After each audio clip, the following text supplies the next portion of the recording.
Halo semuanya, hari ini kita bakal bahas sesuatu yang mungkin Anda lihat setiap hari, tapi pernah nggak sih Anda benar-benar mikirin soal ini? Sesuatu yang kelihatannya biasa banget, tapi sebenarnya super aneh. Coba deh perhatiin es batu di gelas minuman Anda. Sepele kan? Tapi pertanyaan yang kelihatannya sederhana ini, kenapa benda padat bisa ngapung di cairannya sendiri?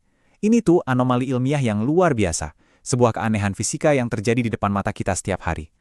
Nah, disinilah letak keanehannya. Hampir semua zat lain di alam semesta ini, kalau membeku ya jadi lebih padat. Bentuk padatnya pasti tenggelam di dalam cairannya. Masuk akal kan? Tapi air, dia menolak aturan main itu. Dan kesalahan kecil dalam hukum fisika ini ternyata dampaknya raksasa. Ini jadi salah satu alasan utama kenapa kehidupan bisa ada, berevolusi, dan bertahan di planet bumi. Serius? Oke, mari kita bedah lebih dalam lagi. Oke, untuk ngertiin ini kita harus zoom in. Jauh banget melewati gelas minuman kita sampai ke level molekuler. Kita akan lihat arsitektur air dalam dua wujud yang berbeda. Jadi aktor utamanya di sini itu namanya ikatan hidrogen. Anggap aja ini kayak magnet-magnet kecil yang saling tarik-menarik antar molekul air. Ikatannya nggak super kuat, tapi cukup buat mengatur gimana para molekul ini menari dan berinteraksi satu sama lain. Nah, lihat perbandingan ini. Ini kuncinya. Di sebelah kiri, air cair itu kayak kerumunan orang di konser. Padat, acak, dan dinamis. Molekulnya saling berdesakan. Deket banget. Sementara di kanan, waktu jadi es, molekulnya justru membentuk formasi yang kaku dan teratur. Ikatan hidrogen tadi maksa mereka untuk jaga jarak, menciptakan struktur kristal yang, malah lebih renggang. Kalau kita lihat datanya, jadi makin jelas. Coba perhatikan kolom es. Tiap molekul air itu punya 4 ikatan hidrogen yang kaku, membentuk struktur yang sempurna. Dan struktur inilah yang memaksa jarak antar molekul jadi lebih jauh. Beda sama air cair, yang ikatannya lebih fleksibel dan dinamis, jadi molekulnya bisa lebih rapat. Inilah alasan ilmiahnya. Justru karena keteraturannya, es jadi kurang padat. Kalau Anda pikir tadi itu udah aneh, tunggu dulu. Ceritanya jadi makin aneh lagi. Ada plot twist yang berhubungan sama suhu yang benar-benar ngelawan intuisi kita semua. Mari kita lihat. Ini fakta yang luar biasa. Normalnya kan, kalau cairan didinginin, ya dia bakal makin padat sampai akhirnya beku. Tapi air beda. Air emang jadi lebih padat pas mendingin, tapi cuma sampai suhu 4 derajat Celcius. Begitu lewat dari situ, pas makin dingin menuju titik beku, dia malah mulai memuai dan jadi makin enggak padat. Aneh banget kan? Grafik ini nunjukin semuanya dengan jelas. Lihat, puncaknya itu ada di 4 derajat Celcius. Itu titik di mana air paling padat. Terus, perhatiin deh penurunannya yang drastis pas jadi es di 0 derajat. Nah, jurang kepadatan inilah yang bikin es bisa ngapung.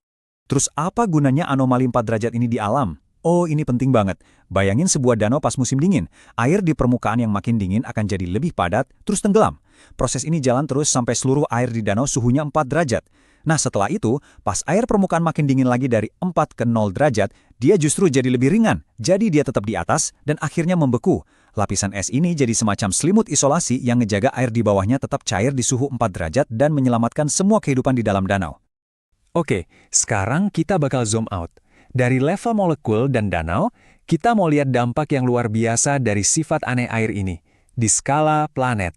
Coba lihat angka ini, 114.000 PSI. Itu adalah kekuatan tekanan yang bisa dilepaskan air waktu dia membeku dan memuai. Sebuah kekuatan yang dahsyat.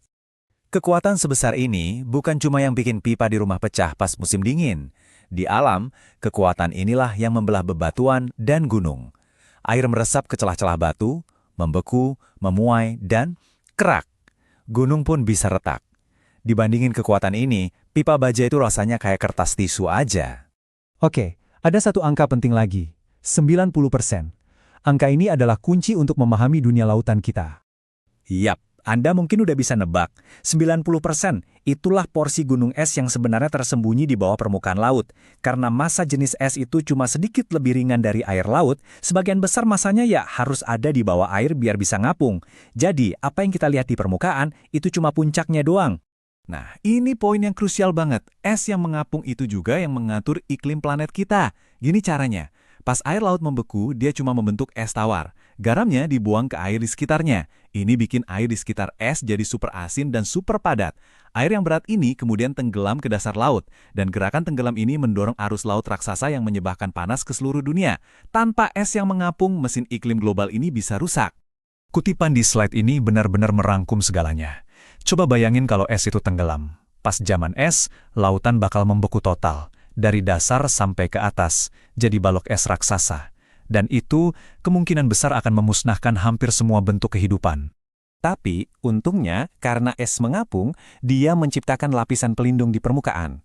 Lautan di bawahnya tetap cair, jadi tempat berlindung yang aman bagi kehidupan untuk bertahan, bahkan di zaman es yang paling parah sekalipun. Jadi ya, fenomena sederhana yang kita lihat di segelas air itu, pada dasarnya adalah alasan kita semua ada di sini. Jadi, lain kali Anda nuang minuman dan ngelihat es batu mengapung, coba deh ingat sejenak.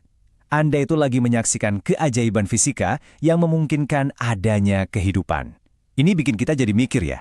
Aturan-aturan alam sederhana apalagi yang sering kita anggap sepele, padahal tanpanya, dunia kita mungkin nggak akan pernah sama.